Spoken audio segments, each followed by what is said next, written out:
بسم اللہ الرحمن الرحیم نحمده ونصلی علی رسوله الکریم اما بعد۔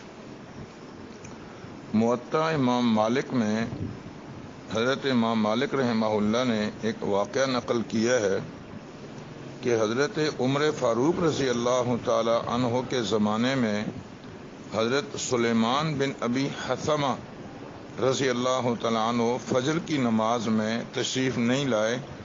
جب حضرت عمر رضی اللہ تعالی عنہ نے دیکھا کہ حضرت سلیمان بن ابی حثمہ فجر میں نہیں ہے تو حضرت سلیمان کا گھر وہ مسجد اور بازار کے درمیان میں تھا، تو حضرت عمر رضی اللہ تعالیٰ عنہ بازار جب تشریف لے جانے لگے تو راستے میں چونکہ ان کا گھر پڑتا تھا تو ان کے مکان پہ تشریف لے گئے۔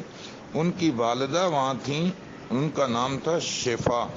ان سے پوچھا کہ سلیمان بن ابی حثمہ آج فجر میں نظر نہیں آئے تو خیریت تو ہے؟ تو حضرت سلیمان رضی اللہ تعالیٰ عنہ کی والدہ نے فرمایا کہ دراصل وہ آج رات ساری نماز پڑھتے رہے ہیں، صبح کے قریب ان کی آنکھ لگ گئی، اس لیے وہ فجر کی نماز میں نہیں آ سکے۔ حضرت عمر رضی اللہ تعالیٰ عنہ نے ارشاد فرمایا، میرے نزدیک ساری رات نماز پڑھنے کے مقابلے میں فجر کی نماز باجماعت پڑھنا زیادہ بہتر ہے۔ یعنی آدمی ساری رات سوتا رہے اور فجر کی نماز جماعت سے پڑھ لے، یہ اس سے بہتر ہے کہ ساری رات نماز پڑھتا رہے اور فجر کی نماز چھوڑ دے، اس لیے کہ ساری رات نماز پڑھنا یہ نفل ہے اور فجر کی نماز یہ فرض ہے اور جماعت کے ساتھ نماز کا پڑھنا یہ واجب ہے۔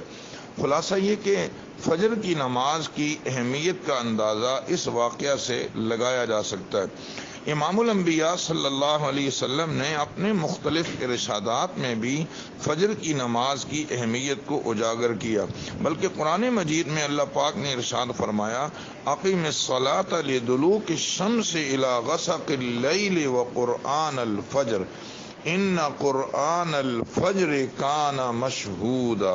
یہ جو یہاں فرمایا کہ ان قرآن الفجر کان مشہودا، مفسرین فرماتے ہیں اس سے فجر کی نماز مراد ہے کہ اس فجر کی نماز میں اور یاد رکھیں عصر کی نماز میں، یہ دو نمازیں ایسی ہیں کہ اس کے اندر فرشتوں کا اجتماع ہوتا ہے، رات کے فرشتے بھی اور دن کے فرشتے بھی۔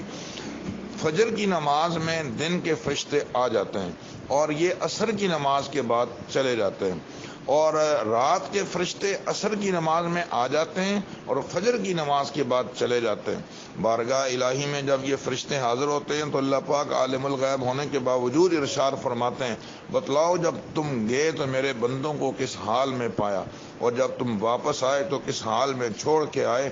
خوش نصیب ہیں وہ لوگ جن کے بارے میں فرشتے جواب میں یہ کہتے ہیں، اے اللہ جب ہم گئے تو وہ جب بھی نماز میں تھے اور جب ہم انہیں چھوڑ کے آئے تو وہ تب بھی نماز میں تھے۔ جن کی روزانہ کی حاضریاں اس طرح لگتی ہوں تو وہ کتنے خوش نصیب ہوں گے۔ تو فرشتے فجر میں اور عصر میں یہ جمع ہوتے ہیں، اور جب کوئی آدمی گویا فجر کی اور عصر کی نماز باجماعت پڑھ لیتا ہے تو اس کو جہاں نماز کی برکات ملیں گی، جماعت کے ساتھ نماز پڑھنے کی برکات ملیں گی، وہاں انشاءاللہ ان فرشتوں کے اجتماع کی برکات بھی ملیں گی۔ ان فرشتوں کے اجتماع کی برکات کیا ہوں گی؟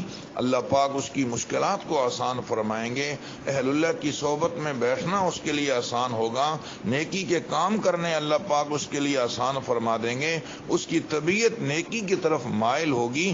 یہ فرشتوں کی صحبت کے اثرات ہیں۔ ہم اگر یہ چاہتے ہیں کہ فرشتوں کی صحبت کی برکات مل جائیں تو فجر کی نماز اور عصر کی نماز کا خصوصاً اہتمام کرنا ہوگا۔ ساری نمازیں ضروری ہیں مگر فجر کی نماز کی اپنی ہی برکات ہیں۔ امام الانبیاء صلی اللہ علیہ وسلم نے ارشاد فرمایا، حضرت عثمان رضی اللہ تعالی عنہ کی روایت مسلم شریف میں موجود ہے، فرماتے ہیں کہ سمعت رسول اللہ صلی اللہ علیہ وسلم، میں نے خود سنا، یقول آپ ارشاد فرما رہے تھے، من صلی العشاء فی جماعت، جس نے عشاء کی نماز جماعت کے ساتھ پڑھی، فکأنما قام نصف اللیل، گویا اس نے آدھی رات قیام کیا، عبادت کی اور نماز پڑھی۔ ومن صلی الصبح فی جماعت، جس نے فجر کی نماز جماعت کے ساتھ پڑھ لی، فکأنما صلی اللیل کلہ، گویا اس نے پوری رات اللہ کی عبادت کی اور نماز کا اہتمام کیا۔ اب آپ اندازہ لگاؤ فجر کی نماز اور عشاء کی نماز کو ملائیں کتنا وقت لگتا ہوگا، بمشکل آدھا گھنٹہ پون گھنٹہ، گویا پون گھنٹہ عبادت کرنے کے صلے میں اللہ پاک پوری رات عبادت کا اجر و ثواب عطا فرما رہے ہیں۔ کون ہے جو پوری رات جاگ سکے، لیکن جو ان نمازوں کا اہتمام کرنے والا ہے گویا پورا سال پوری رات عبادت کرنے کا اجر و ثواب وہ حاصل کر رہا ہے۔ شب قدر کا اجر بھی ایسے لوگوں کو اللہ نصیب فرما دیتے ہیں جو عشاء کی اور فجر کی نماز باجماعت پڑھ لیتے ہیں۔ حضرت ابو ہریرہ رضی اللہ تعالیٰ عنہ کی ایک روایت بخاری اور مسلم شریف میں موجود ہے، فرماتے ہیں کہ رسول اللہ صلی اللہ علیہ وسلم نے ارشاد فرمایا، اثقل الصلاة علی المنافقین صلاة العشاء، سب سے زیادہ بھاری نماز منافقین کے اوپر کون سی ہے؟ صلاة العشاء و صلاة الفجر، ایک عشاء کی نماز اور ایک فجر کی نماز۔ فرمایا وَلَوْ يَعْلَمُونَ مَا فِيهِمَا لَأَتَوْهُمَا وَلَوْ حَبْوًا، اگر ان منافقین کو پتہ چل جائے کہ ان دونوں نمازوں میں اللہ پاک نے کتنا اجر و ثواب رکھا ہوا ہے تو یہ گھسٹتے ہوئے بھی آئیں گے، یعنی مشقت برداشت کر لیں گے مگر ان نمازوں کو نہیں چھوڑیں گے۔ منافق بھی ان نمازوں کو نہیں چھوڑے گا، اہل ایمان کا تو سبحان اللہ کیا کہنا، اہل ایمان کی بصیرت کا کیا کہنا، جب منافقین بھی اس کے اجر و ثواب کو جاننے کے بعد رہ نہیں سکتے نمازوں میں حاضر ہوئے بغیر، تو اہل ایمان کو کتنے شوق اور رغبت کے ساتھ ان نمازوں کو پڑھنا چاہیے۔ ایک روایت میں حضرت سمرہ بن جندب رضی اللہ تعالیٰ عنہ فرماتے ہیں، ابن ماجہ کی یہ روایت سند صحیح کے ساتھ ہے، فرماتے ہیں کہ رسول اللہ صلی اللہ علیہ وسلم نے ارشاد فرمایا، من صلی الصبح فی جماعت فہو فی ذمۃ اللہ، جس نے فجر کی نماز جماعت کے ساتھ پڑھ لی وہ اللہ پاک کی ضمانت میں آ گیا، اللہ کی ذمہ داری میں آ گیا۔ اللہ پاک آپ اس کو حوادثات سے اور مشکلات سے اور مصائب سے محفوظ فرمائیں گے۔ اور ایک روایت میں حضرت سلمان رضی اللہ تعالیٰ عنہ فرماتے ہیں، یہ بھی ابن ماجہ کی روایت ہے، فرماتے ہیں سمعت رسول اللہ صلی اللہ علیہ وسلم یقول، میں نے خود سنا آپ ارشاد فرما رہے تھے، من غدا الی صلاۃ الصبح غدا برایت الایمان، جو آدمی فجر کی نماز کے لیے گھر سے نکلتا ہے اور جا رہا ہوتا ہے اس کے ہاتھ میں ایمان کا جھنڈا ہوتا ہے۔ ومن غدا الی السوق غدا برایت الشیطان، اور جو آدمی بازار کے لیے نکلا صبح نماز نہیں پڑھی اور بازار کی طرف چل پڑا اس کے ہاتھ میں شیطان کا جھنڈا ہوتا ہے۔ میرے محترم دوستوں اور بزرگوں، ضرورت ہے اس بات کی کہ فجر کی نماز کی خاص طور سے اہمیت کا احساس کیا جائے۔ آج ظہر عصر مغرب عشاء میں پھر بھی الحمدللہ کچھ مسلمان مساجد میں نظر آتے ہیں اور ایک بڑی مقدار میں نظر آتے ہیں، مگر فجر کی نمازوں میں آپ اپنی اپنی مساجد کا جائزہ لیجئے، ہم کہاں کھڑے ہیں؟ آخر یہ فجر کی نماز میں سارے لوگ کہاں چلے جاتے ہیں؟ مغرب میں اور عصر میں جو ایک جمع غفیر مساجد میں موجود ہوتا ہے، یہ کیا فجر میں یہ لوگ کسی دوسرے محلے میں چلے جاتے ہیں؟ نہیں، یہ ہمارے ہی محلے میں ہوتے ہیں، مگر غفلت کی نیند سو جاتے ہیں، سستی اور کاہلی کا شکار ہو جاتے ہیں۔ اس کے لیے حقیقت میں ہمارے شیخ الحدیث فخر المحدثین حضرت مولانا سلیم اللہ خان صاحب رحمہ اللہ فرمایا کرتے تھے کہ سستی کا علاج چستی ہے، اس کے لیے وظیفہ کوئی نہیں۔ تو حقیقت تو یہ ہے کہ سستی کو ختم کرنا چاہیے اور ہمت دکھانی چاہیے۔